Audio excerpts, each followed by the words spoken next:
Selamat pagi, selamat berjumpa kembali.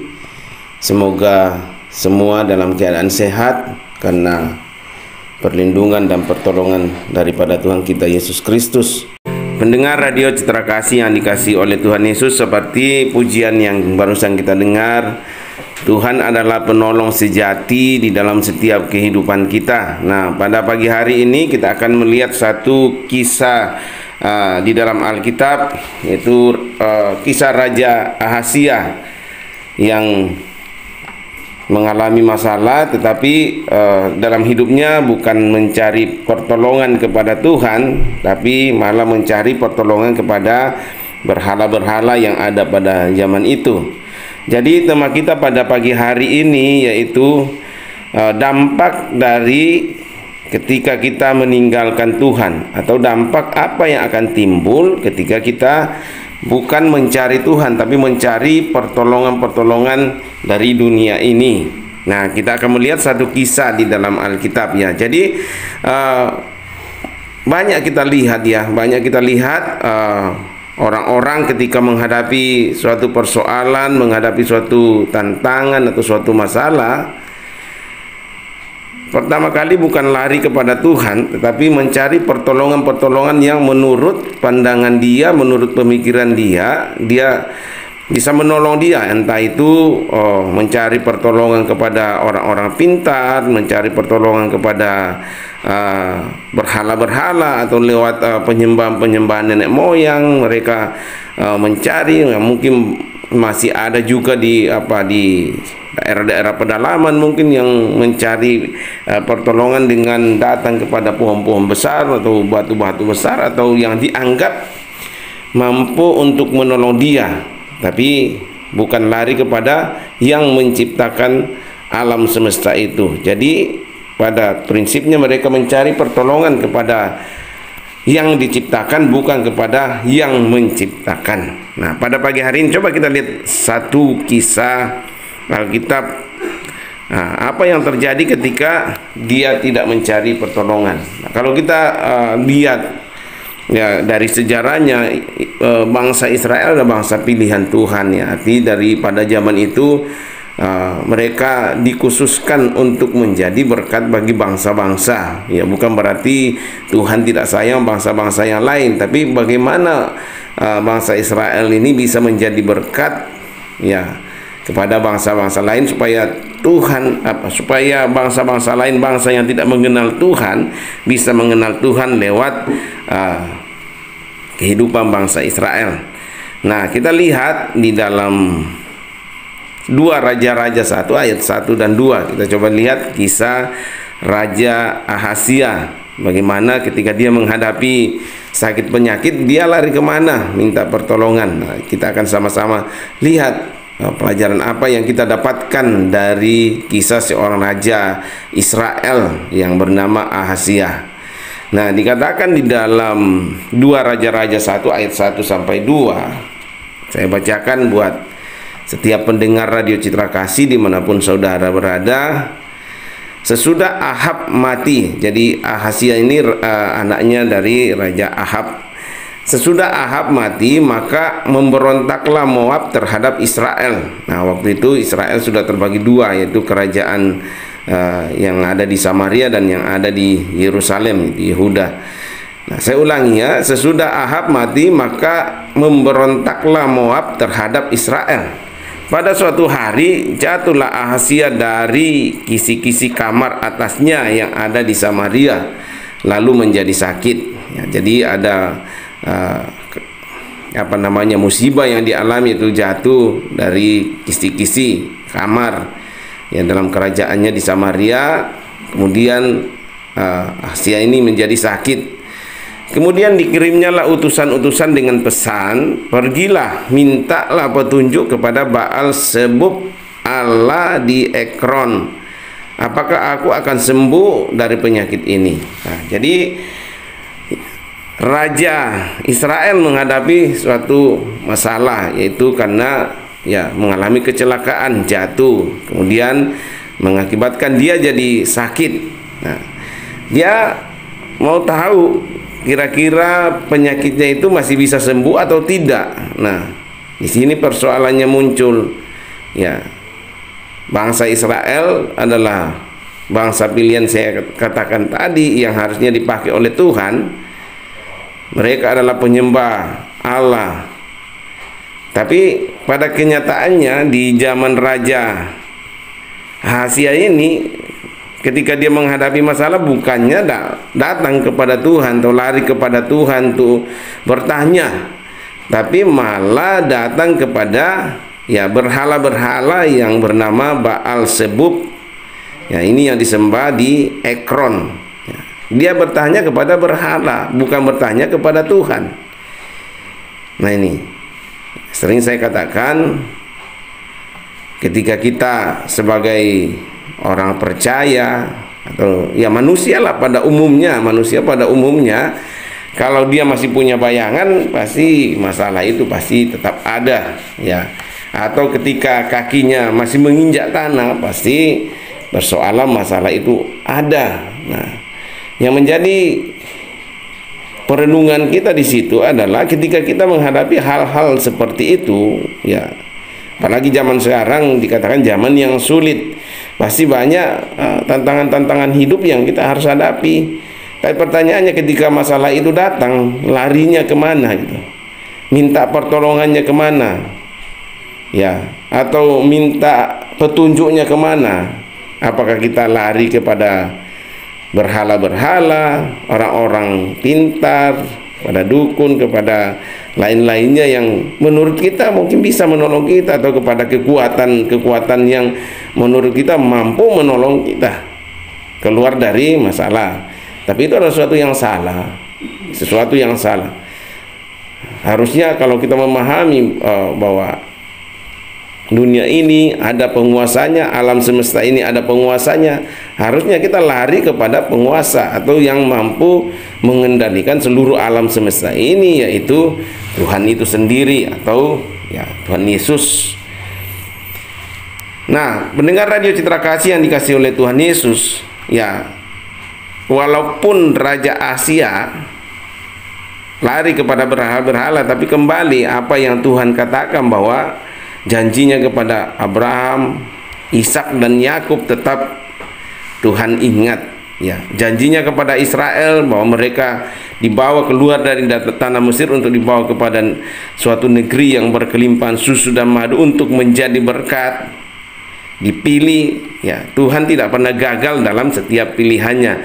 Tetap mengasihi bangsa Israel walaupun mereka meninggalkan Tuhan. Tuhan tetap mengasihi bangsa Israel walaupun mereka meninggalkan Dia.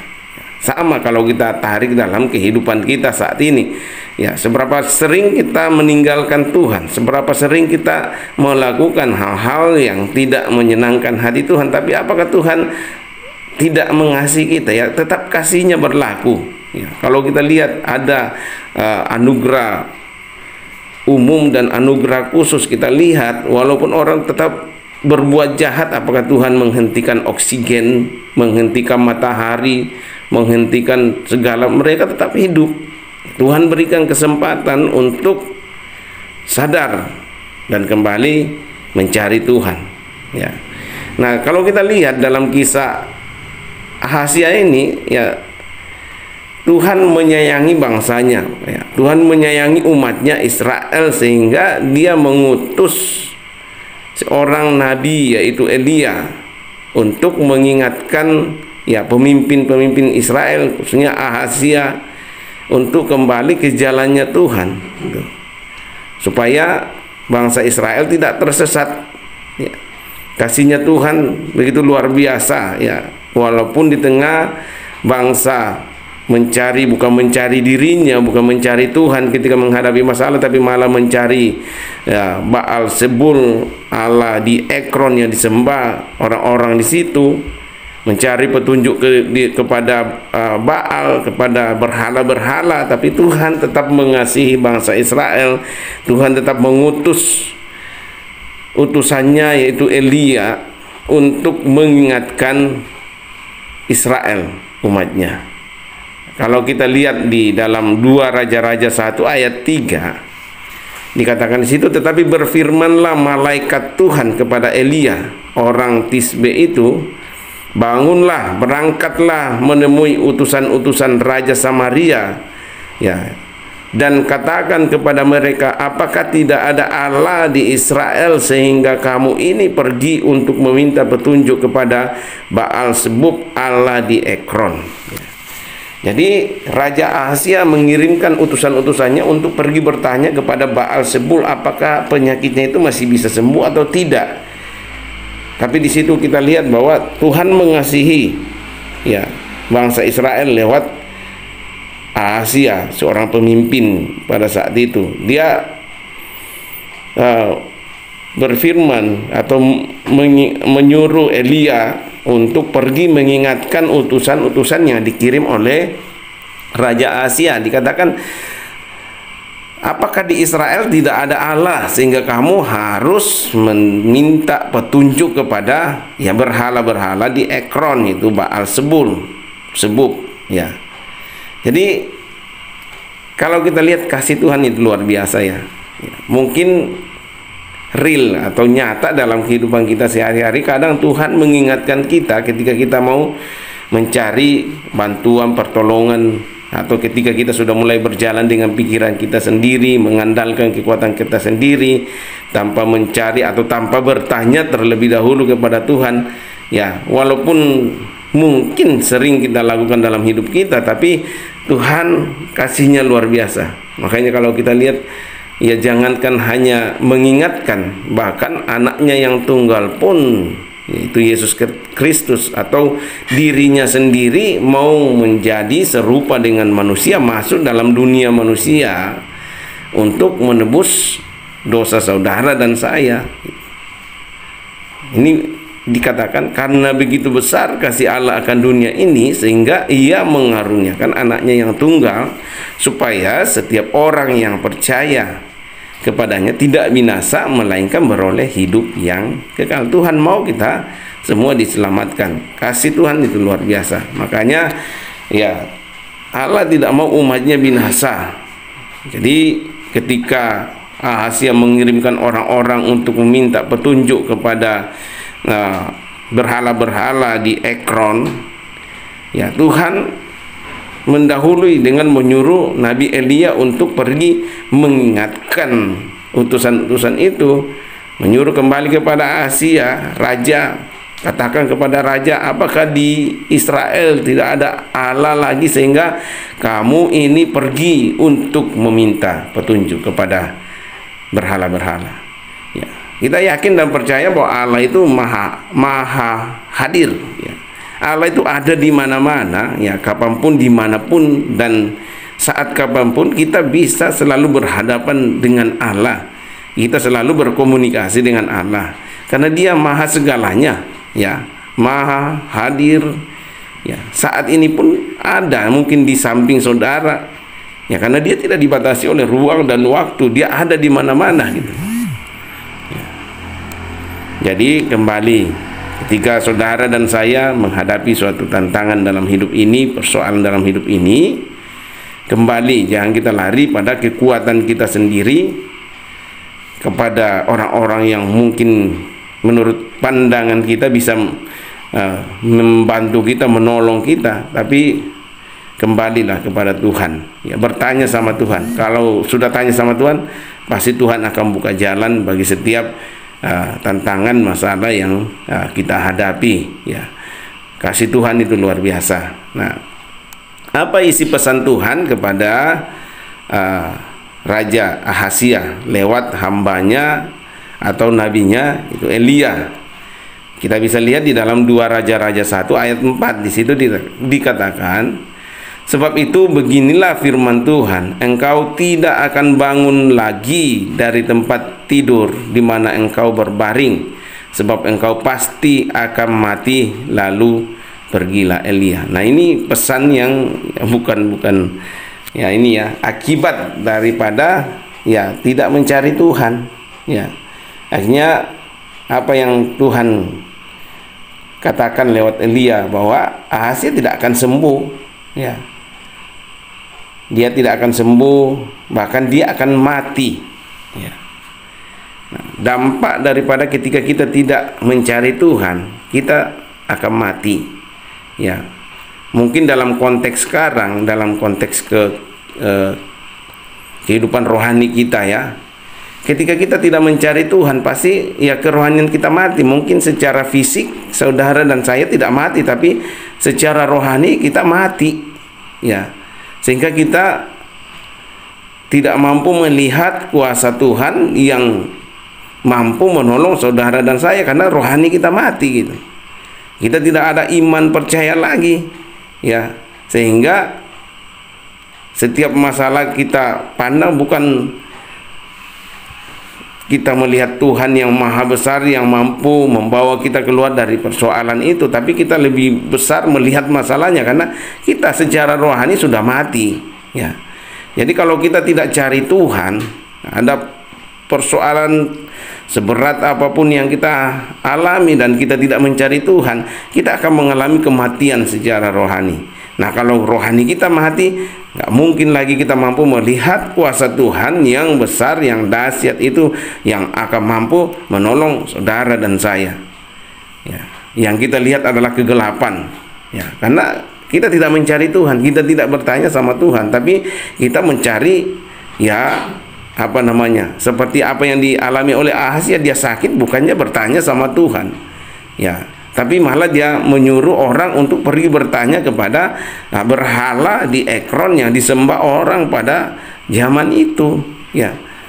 Jadi pencipta harus kita lari kepada pencipta, bukan kepada ciptaan.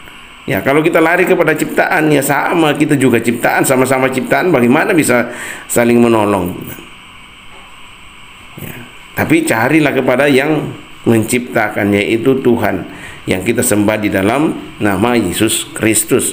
Datang kepada Tuhan Yesus, bertanya sama Tuhan, ya, minta petunjuk sama Tuhan, minta jalan keluarnya sama Tuhan. Pasti Dia akan memberikan jalan keluar bagi setiap persoalan yang saudara dan saya hadapi.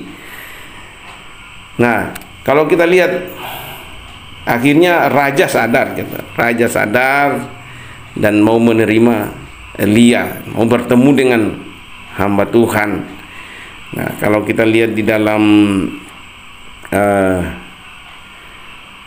2 Raja-Raja 1 ayat 5 sampai 6, di situ dikatakan, sesudah utusan-utusan itu kembali kepada raja, tadi ya bertemu di jalan, kemudian Elia suruh kembalilah kepada raja, katakan kepada Raja Ahazia. Dan akhirnya Raja Ahazia mau bertemu dengan Elia, yaitu utusan Tuhan. Nah, dikatakan dalam pertemuan itu, dikatakan sesudah utusan-utusan itu kembali kepada raja, berkatalah ia kepada mereka, mengapa kamu kembali? Jawab mereka kepadanya, ada seorang yang datang menemui kami dan berkata kepada kami, pergilah, kembalilah kepada raja yang telah menyuruh kamu, dan katakan kepadanya, beginilah firman Tuhan, apakah tidak ada Allah di Israel sehingga engkau menyuruh meminta petunjuk kepada Baal Sebub, Allah di Ekron? Sebab itu engkau tidak akan bangun lagi dari tempat tidur di mana engkau berbaring, sebab engkau pasti akan mati. Nah, seandainya kita ada di dalam posisi Raja Ahazia, ya, kita mau pergi mencari bantuan kepada berhala-berhala, misalnya orang-orang pintar atau dan lain sebagainya, bukan kepada Tuhan.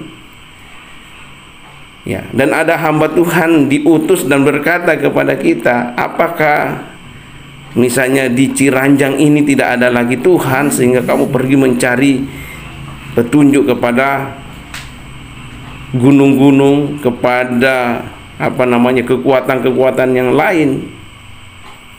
Hari ini kalau dikatakan ya, sebab itu karena kamu bukan mencari Tuhan, bukan mencari aku, ya, tetapi kamu mencari berhala-berhala. Sebab itu kamu tidak akan bangun lagi dari tempat tidurmu di mana engkau berbaring, sebab engkau pasti mati. Ya, kalau kita tarik dalam masalah kerohanian, ya, kalau kita jauh daripada Tuhan pasti kita akan mati secara rohani.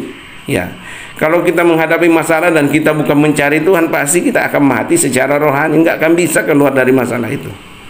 Ya, karena yang mampu hanya Tuhan yang mampu membawa saudara dan saya keluar dari setiap masalah. Hanya Tuhan yang mampu membawa kita keluar dari setiap tantangan-tantangan yang kita hadapi. Makanya kita harus mencari sumber itu, mencari Tuhan itu yang mampu membawa kita keluar. Seringkali berhala-berhala atau kekuatan-kekuatan dunia hanya membawa kita kepada kehancuran. Dikatakan iblis hanya datang untuk mencuri, membunuh, dan menghancurkan. Ya, mungkin awalnya kelihatan baik, kelihatan enak, tapi endingnya akhirnya nanti ya menghancurkan. Tapi beda dengan Tuhan. Ya mungkin awalnya kelihatan kok kayak nggak ada jalan, kayak tambah susah, tapi endingnya sama bangsa Israel. Ketika dijanjikan di tanah Mesir, kamu akan dibebaskan dari perbudakan, kamu akan dibawa kepada suatu negeri yang berlimpah susu dan enak dengarnya. Tapi untuk sampai ke sana ada proses yang harus bangsa Israel hadapi. Bahkan dikatakan hanya 2 generasi yang pertama, hanya 2 yang sampai kepada tanah perjanjian, yang menikmati janji di Mesir itu, yang masuk ke dalam negeri yang berlimpah susu dan madu. Yang lainnya kan mati di padang gurun. Untuk generasi yang keluar dari Mesir mati di padang gurun karena mereka tidak mampu melihat Tuhan. Mereka mati secara rohani, nggak percaya kepada Tuhan. Bahkan siang malam mereka bersama dengan Tuhan dalam tiang awan dan tiang api, tapi mereka masih membuat berhala. Lembu yang mereka sembah bahwa inilah Allah yang membawa kita keluar dari tanah Mesir. Katakan kalau kita menghadapi tantangan persoalan, kalau kita nggak lari kepada Tuhan, kita akan mati. Ya, bukan mati secara fisik, tapi mati secara rohani. Kalau rohani kita sudah mati, Bang, nggak ada harapan kita lihat ya. Yang kita lihat semua hanyalah kegelapan gitu. Ya, hanyalah kegelapan. Oleh karena itu, pendengar Radio Citra Kasih, apapun tantangan masalah yang kita hadapi hari-hari ini, lari kepada Tuhan, cari pertolongan kepada Tuhan, bertanya sama Tuhan. Jangan lari kepada kekuatan-kekuatan dunia atau mengandalkan kekuatan sendiri, karena kita pasti akan mati. Kita tidak akan mampu melihat kuasa Tuhan lagi ketika kita tidak mencari Tuhan. Pendengar Radio Citra Kasih yang dikasihi oleh Tuhan Yesus, tadi kita sudah lihat ketika utusan itu menceritakan apa yang disampaikan oleh Nabi Elia kepada Raja Asia lewat utusan-utusan yang disuruh kembali. Nah, mungkin Raja Asia jadi emosi mungkin mendengar itu, sehingga atau dia merasa takut atau gimana, Alkitab tidak mencatat ya. Tapi yang Alkitab catat di situ bahwa Ahazia mengutus orang kembali kepada Elia. Ya, Ahazia mengutus 1 perwira, kemudian 50 anak buah menemui Elia. Apa yang terjadi? Ya, kita lihat di dalam 2 Raja-Raja 1 ayat 9 sampai 10. Di situ dikatakan, sesudah itu disuruhnyalah kepada Elia seorang perwira dengan ke-50 anak buahnya. Orang itu naik menjumpai Elia yang sedang duduk di atas puncak bukit. Berkatalah orang itu kepadanya, "Hai abdi Allah, raja bertitah, turunlah." Ya, mungkin ini karena dia seorang prajurit, ya dia berkata seperti itu, tidak ada kerendahan hati, merasa mungkin ini apalagi yang dinubuatkan itu, yang disampaikan oleh Nabi Elia utusan Tuhan ini adalah hal yang bagi raja itu mau, apalagi dikatakan kamu akan mati. Ya, mungkin bagi raja itu sesuatu yang ya membuat dia jengkel, misalnya membuat dia ini, sehingga dia mengirimkan anak buahnya. Nah, dikatakan berkatalah perwira yang pertama diutus oleh Ahazia, berkatalah orang itu kepadanya, "Hai abdi Allah, raja bertitah, turunlah." Tetapi Elia menjawab, katanya kepada perwira itu, "Kalau benar aku abdi Allah, biarlah turun api dari langit memakan engkau habis dengan ke-50 anak buahmu." Apa yang terjadi? Alkitab mencatat, maka turunlah api dari langit memakan dia habis dengan ke-50 anak buahnya. Jadi benar apa yang dipesankan oleh Elia itu berasal daripada Tuhan. Ya. Elia katakan, tetapi Elia menjawab katanya kepada perwira yang diutus oleh Ahazia, perwira pertama yang diutus, kalau benar aku abdi Allah, kalau benar aku ini hamba Tuhan, biarlah turun api dari langit memakan engkau habis dengan ke-50 anak buahmu. Maka turunlah api itu dari langit memakan habis dengan ke-50. Ya. Pasti itu sampai kepada telinga Raja Ahazia bahwa ya utusannya itu habis dimakan api. Ya, api yang turun dari langit, berasal daripada Tuhan. Ya, kemudian Ahazia mengutus lagi satu perwira dan utusan kedua, ya. Utusan kedua dia kirim perwira lagi dan 50 anak buahnya, dan hal yang sama dengan yang terjadi pada pertama. Ya, dia datang berkata bahwa apabila engkau hamba Tuhan, engkau utusan Tuhan, biarlah turun api dari langit. Dan itu terjadi untuk utusan yang kedua. Ya, pasti itu juga sampai kepada telinga Raja Ahazia bahwa orang perwira kedua sama 50 anak buahnya yang diutus untuk menemui Elia mengalami nasib yang sama dengan utusan yang pertama, habis dimakan api. Ya. Kemudian Ahazia mengirim lagi utusan ketiga. Nah, kita lihat bagaimana cara menyapa utusan ketiga ini dengan utusan 1 dan 2. Nah, kalau kita lihat di dalam utusan yang ketiga yang dikirim oleh Raja Ahazia, ya, tetap perwira, satu perwira 50 prajurit, ya. Kita lihat di situ di dalam 2 Raja-Raja 1 ayat 13-14 akan sangat berbeda, ya, caranya. Nah, dikatakan kemudian raja menyuruh pula seorang perwira yang ketiga dengan ke-50 anak buahnya, lalu naiklah perwira yang ketiga itu dan sesudah sampai berlututlah. Nah, beda kan, yang pertama dan kedua dia datang bukan berlutut, ya. Dikatakan berkatalah orang itu kepadanya, kepada hamba Tuhan, hai abdi Allah, raja bertitah. Ya, ada kayak dia penguasa gitu, ya. Hai abdi Allah, raja bertitah, turunlah. Nah, maksa itu, turunlah. Ya, seakan dia lebih berkuasa daripada hamba Tuhan. Ya, nah, utusan ketiga ini berbeda ini. Ya, kemudian raja menyuruh pula seorang perwira yang ketiga dengan ke-50 anak buahnya, lalu naiklah perwira yang ketiga itu dan sesudah sampai berlututlah ia di depan Elia. Itu tanda merendahkan hati. Berlututlah ia di depan Elia serta memohon belas kasihan kepadanya. Katanya, ya abdi Allah, biarlah kiranya nyawaku dan nyawa ke-50 orang hamba-hambamu ini berharga di matamu. Bukankah api sudah turun dari langit memakan habis kedua perwira yang dahulu dengan ke-50 anak buah mereka, tetapi sekarang biarlah nyawaku berharga di matamu. Beda, ya.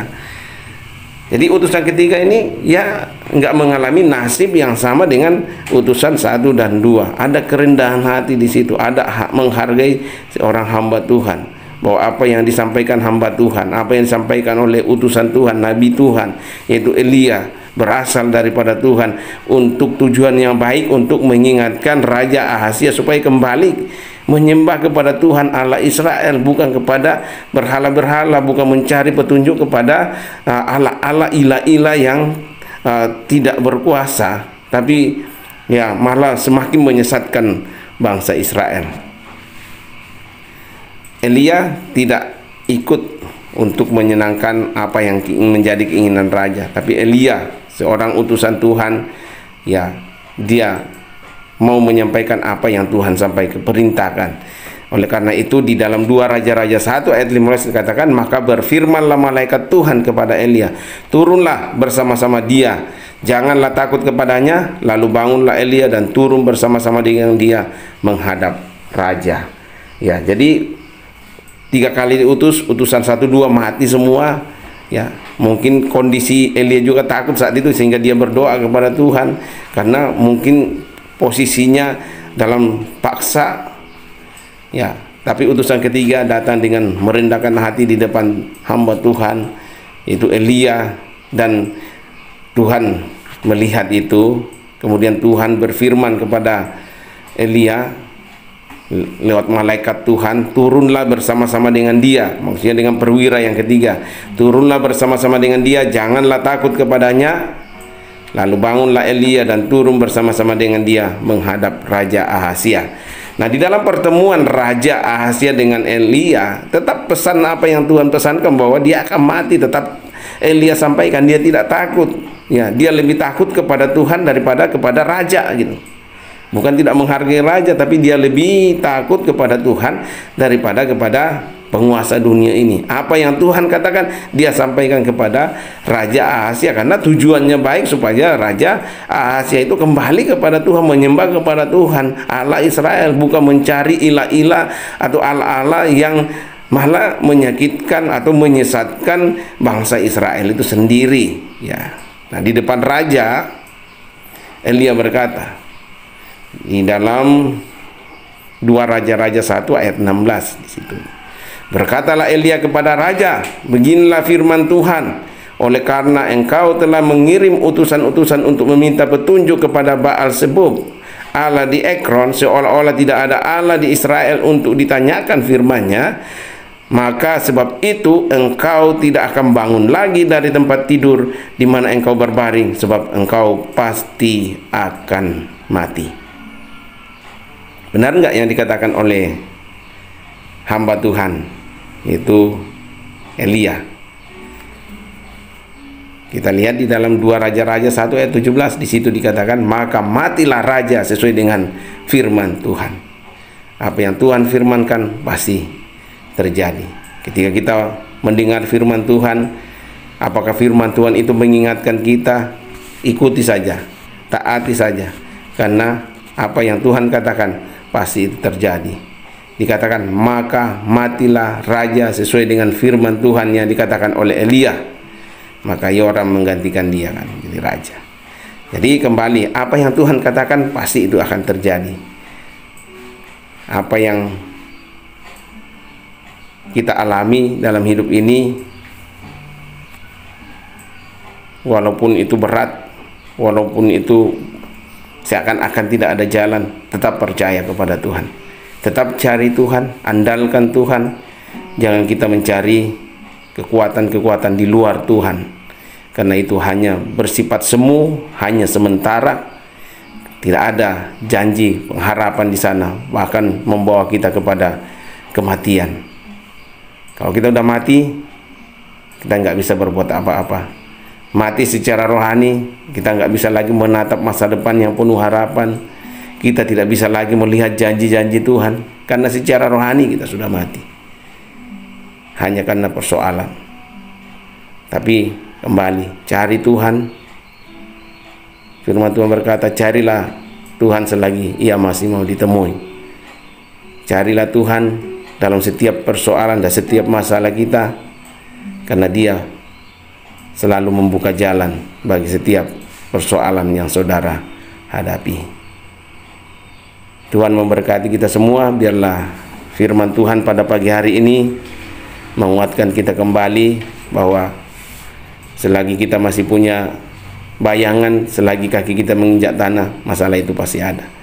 Bohong kalau bilang kalau kita punya segala-galanya nggak ada masalah. Orang kaya punya masalah, orang miskin punya masalah, ya, orang pintar punya masalah, orang ya kurang pintar punya masalah, ya, semua orang punya masalah. Tapi kembali kepada siapa kita mencari pertolongan? Apakah kepada lari kepada berhala-berhala, atau mencari Tuhan, penguasa alam semesta yang bisa mengendalikan seluruh alam semesta ini? Larilah kepadanya, karena Dialah raja di atas segala raja, penguasa di atas segala penguasa, yang mampu menolong saudara dan saya. Kita akan masuk dalam pokok doa kita. Kita terus berdoa untuk bangsa dan negara kita, bangsa yang besar ini, Indonesia, yang Tuhan anugerahkan kepada kita. Mari kita terus doakan supaya tetap menjadi bangsa yang diberkati Tuhan, ada rasa damai, tentram, sejahtera, walaupun di tengah banyak masalah global dunia, tapi Indonesia akan tetap diberkati oleh Tuhan. Nanti saudara kasihan yang